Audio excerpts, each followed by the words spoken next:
انسانوں کے لیے انسانوں سے جوڑا بنایا تاکہ اے انسانوں تم کو اپنی بیویوں سے سکون حاصل ہو. اور اللہ نے کہا وَجَعَلَ بَيْنَكُم مَّوَدَّةً وَرَحْمَةً. اللہ نے اس نکاح کے ذریعے، اس میاں بیوی کے رشتے کے ذریعے تمہارے درمیان الفت اور محبت پیدا کر دی، محبت اور رحمت پیدا کر دی. یہ محبت اور رحمت اللہ نے نکاح کے ذریعے پیدا کیا، نکاح سے پہلے نہیں. جب تک نکاح نہیں محبت نہیں. نکاح کی بنیاد محبت پر قائم ہے. اسلام کا اصول یہ ہے نکاح پہلے ہو اور محبت بعد میں ہو. اور دنیا والوں کا، اہل یورپ کا، اہل کلیسا کا اور الحاد الدہریت میں ڈوبے ہوئے لوگوں کا یہ خانہ ساز مذہب بن چکا ہے کہ محبت پہلے ہو اور نکاح اس کے بعد. اس لیے ایکسیڈنٹ ہو رہا ہے، اس لیے فتنے ہو رہے ہیں، برائیاں ہو رہی ہیں. اللہ نے کہا کہ نکاح کے بعد، نکاح کی برکت سے اللہ نے تمہارے درمیان الفت اور محبت پیدا کر دی. ان فی ذلک الآیات لقوم یتفکرون. اس میں غور و فکر کرنے والوں کے لیے بڑی بڑی نشانیاں ہیں. اس نکاح کا حکم اللہ رب العالمین نے دیا ہے اور یہ تمام انبیاء کی سنت ہے، تمام رسولوں کی سنت ہے.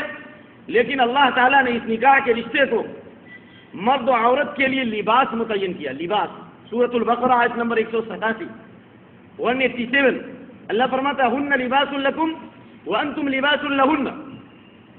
ہن لباس لکم، یہ عورتیں، یہ بیویاں تمہارے لیے لباس ہے اور تم ان کے لیے لباس. اللہ تعالیٰ نے میاں بیوی کے رشتے کو لباس سے تعبیر کیا. کیوں؟ اس لیے کہ لباس کا فائدہ یہ ہے کہ لباس انسان کے جسم کو چھپاتا ہے، انسان کے سطر کو چھپاتا ہے.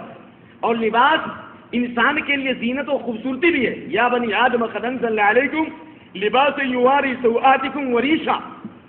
اے آدم کی اولاد، ہم نے تم پر لباس نازل کیا تاکہ تمہارے سطر عورت کو چھپائے، تمہاری شرمگاہوں کو چھپائے اور تمہاری لیے زینت ہو. اور لباس کا مقصد ہے جاڑے اور ٹھنڈک سے بچنا یا بہت سارے عیوب کو چھپا لینا. بہت سا عیب انسان کے جسم میں ہوتا ہے لیکن لباس پہننے کے بعد اس کا عیب چھپ جاتا ہے. تو اللہ تعالیٰ نے نکاح کے رشتے کو کتنے بلیغ انداز میں اور کتنے فصیح انداز میں تعبیر فرمایا.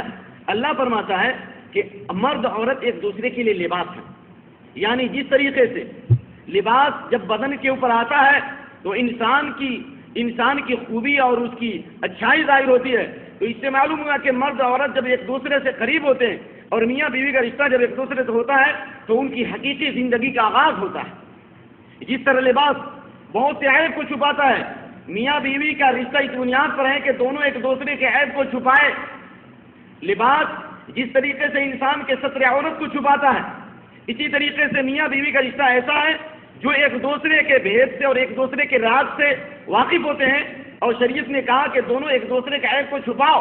اس لیے کہ اللہ کے نبی صلی اللہ علیہ وآلہ وسلم نے فرمایا ان من اشر الناس عند اللہ منزلۃ یوم القیامہ الرجل یفضی الی المرأة وتفضی الیہ ثم ینشر سرها.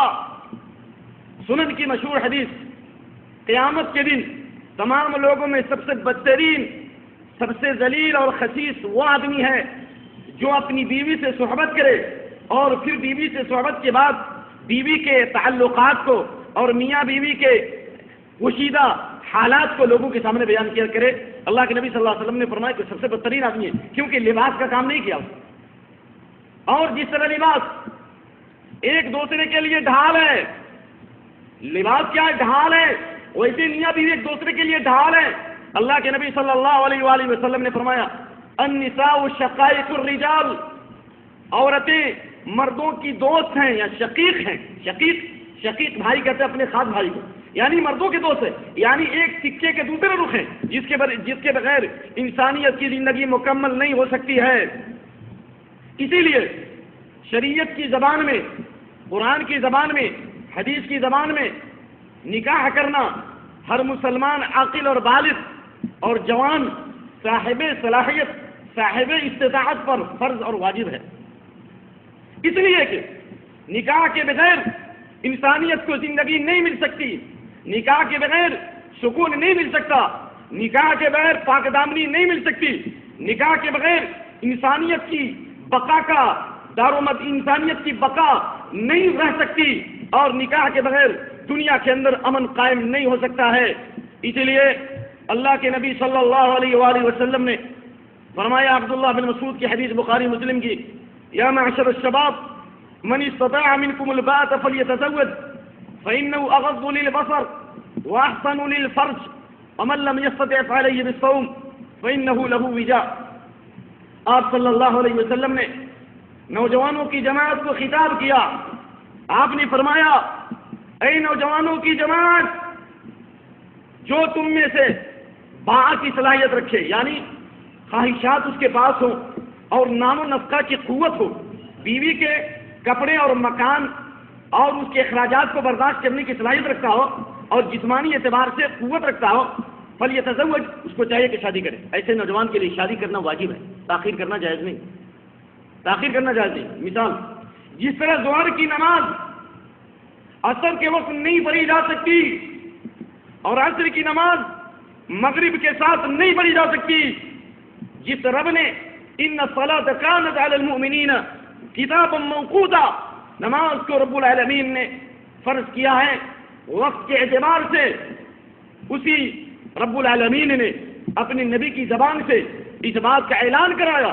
کہ نکاح کرنا وقت پر ضروری ہے، جس وقت بچے اور بچیاں بالغ ہوں، عاقل اور بالغ ہوں، خواہشات کے مالک ہوں، اس لیے وقت پر ان کی شادی کی جائے۔ اگر وقت پہ شادی نہیں ہوتی ہے، یہ اللہ کی شریعت کے اندر، اللہ کی شریعت کے اوپر ظلم ہے اور اللہ کے اور اس کے رسول کے قانون سے بغاوت ہے۔ اس لیے اللہ کے نبی نے کہا شادی کرو، بوڑھوں کو نبی نے خطاب نہیں کیا، نوجوانوں کو خطاب۔ کیوں؟ اس لیے کہ جوانی کی زندگی دیوانی ہوتی ہے اور دنیا میں فتنوں کا آغاز کیسے ہوتا ہے؟ برائیوں کا آغاز، فحاشی کا آغاز کیسے ہوتا ہے؟ آنکھ کے فتنے سے۔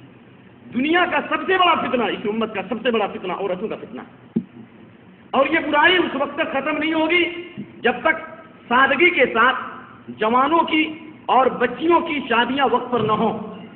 اللہ کے نبی صلی اللہ علیہ وسلم نے فرمایا، بخاری مسلم کی حدیث، ما ترکت بعدی فتنۃ اضر علی الرجال من النساء، میں نے اپنے بعد مردوں کے حق میں کوئی فتنہ اتنا بڑا نقصان دہ اور اتنا بڑا تباہ کن، امت کو برباد کرنے والا، انسانیت کو غارت کرنے والا، زمین میں فساد اور بگاڑ پیدا کرنے والا، انسانیت کو انسانیت کا دشمن بنانے والا کوئی اتنا بڑا فتنہ میں نے نہیں چھوڑا جتنا بڑا فتنہ میرے بعد عورتوں کا فتنہ ہے۔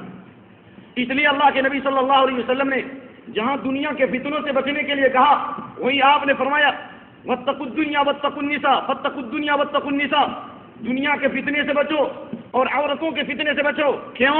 فإن أول فتنة بني إسرائيل كانت في النساء، اس لیے کہ بنی اسرائیل کا سب سے پہلا فتنہ عورتوں کے ذریعے ہوا۔ یہ بنی اسرائیل موسیٰ علیہ السلام کے ماننے والے، موسیٰ علیہ السلام کی دعوت پر لبیک کہنے والے، اپنی جان و مالوں کو اللہ کی راہ میں قربان کرنے والے، لیکن جب ان کے سامنے فاحشہ عورتوں کو پیش کیا گیا اور بہت خوبصورت دوشیزاؤں کو پیش کیا گیا، بنی اسرائیل اس فتنے سے دوچار ہو گئی۔